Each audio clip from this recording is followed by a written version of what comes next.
MG9 news. Job mela విజయవంతం. TDP LLC committee chairman Mikkilineni Venkata Sivaprasadarao.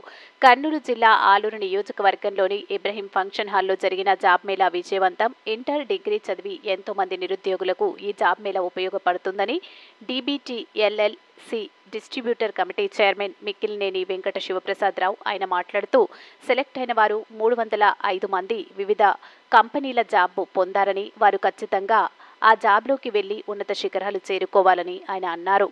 ఈ కార్యక్రమంను జ్యోతి ప్రజ్వలన చేసి కార్యక్రమంలో ఆలూరు టీడీపీ ఇన్ఛార్జ్ వీరభద్రగౌడ్ మాట్లాడుతూ, చదువుకున్న ప్రతి ఒక్కరూ జాబ్ మేళాను ఉపయోగించుకొని ఏదో ఒక జాబ్ సంపాదించుకొని పిల్లలు ఉన్నత శిఖరాలు చేరుకోవాలని వారు ఆకాంక్షించారు. పతిపాడు ఎమ్మెల్యే రామాంజనేయులు మాట్లాడుతూ, ప్రతి ఒక్కరూ ఉద్యోగ ప్రయత్నంలో ముందుకెళ్లాలని, ఈ జాబ్ మేళా ఉపయోగించుకొని ప్రతి ఒక్కరూ కష్టపడి పనిచేసే తత్వం అలవర్చుకోవాలని ఆయన అన్నారు.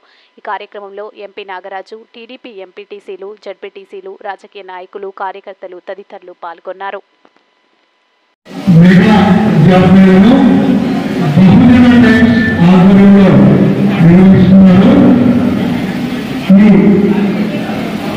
ఉపాధి అవకాశాలు వచ్చినటువంటి వేదిక మీద ఉన్న తెలుగుదేశం నాయకులకు, ప్రజాప్రతినిధులకు అందరికీ పేరు పేరు నమస్కారాలు. ముఖ్యంగా ఈరోజు job Mela, mega job Mela, ఈ మెగా జాబ్ మేళాకి విచ్చేసిన దాదాపు 70 కంపెనీలు మరి వారి యజమానులకు అందరూ కూడా నేను ఆహ్వానిస్తున్నా.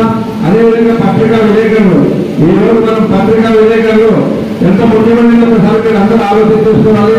మరి అదేవిధంగా వారు కూడా కృతజ్ఞతలు చెప్తూ, ముఖ్యంగా ఉపాధి కోసం వచ్చిన యువతులు కూడా నేను ఆహ్వానిస్తూ ఈ రోజు ఒకటి ఆలోచించాల. 2014 నుంచి 19లో ఒకసారి జాబ్ మేళా నిర్వహించాం.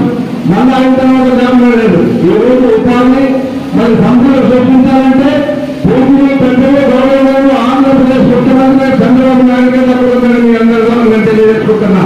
మరి ఈ రోజు ఆనాటి ఎలక్షన్ ముందు మన ఐటీ మంత్రులు, అది విద్యాశాఖ మంత్రులు దాదాపు 20 లక్షల మంది ఉపాధి కల్పిస్తాం ప్రత్యక్షంగా ప్రదర్శనగా చెప్పారు. మరి అదే మార్గదర్శనంగా మేము కూడా నడుస్తూ కనీసం ఉండే వారికి ఉపాధి కల్పించాలని ఈ జాబ్ మేళా నిర్వహించాం. మరి దాదాపు 30 కంపెనీలు వస్తే ఇది దాదాపు 500 మంది ఉపాధి కోసం వచ్చారు. దీన్ని నైపుణ్యం కోసం ఉపాధి కల్పిస్తారు. ఇదే విధంగా ఈ రోజు తెలుగుదేశం ప్రభుత్వం కూటమి ప్రభుత్వం అంటే ప్రతి ఒక్కరూ సంపద సృష్టించాలని నిరాళంగా ముందుకెళ్తున్నాం.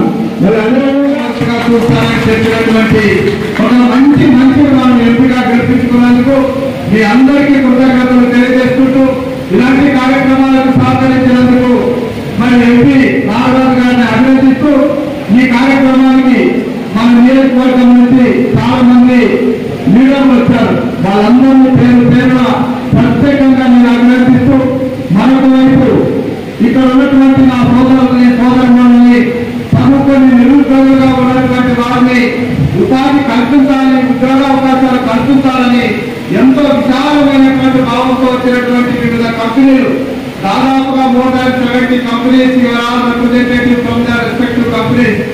We are hardly welcoming all the HR managers. Please kindly accept our views.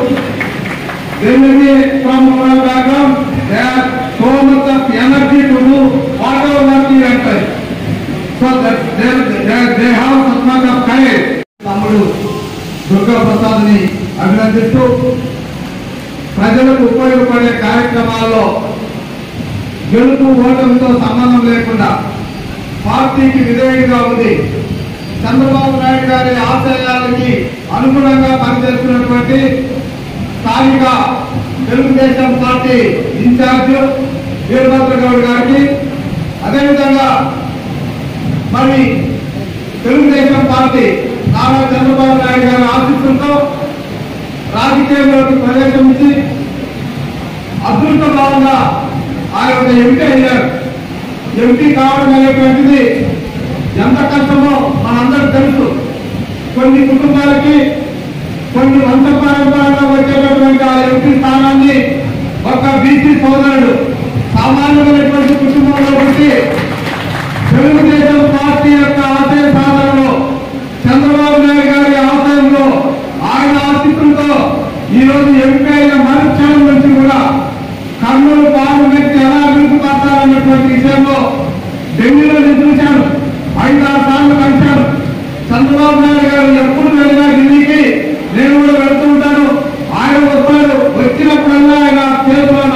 పేజీలు రిప్రజెంటేషన్స్ ఉంటాయి. ఆ రిప్రజెంటేషన్స్ అన్ని కూడా చూసినప్పుడు అందులో తప్పకుండా ఆలూరు ఉంటుందన్నది నా బాధ. ఎందుకంటే ఆలూరు నుంచి వచ్చాను కాబట్టి, ఆలూరులో ఇక్కడ పుట్టి పెరిగాను కాబట్టి ఆలూరు రిప్రజెంటేషన్ అంటే ఆయన ఉంటే మాట్లాడతారు సార్ ఆలూరు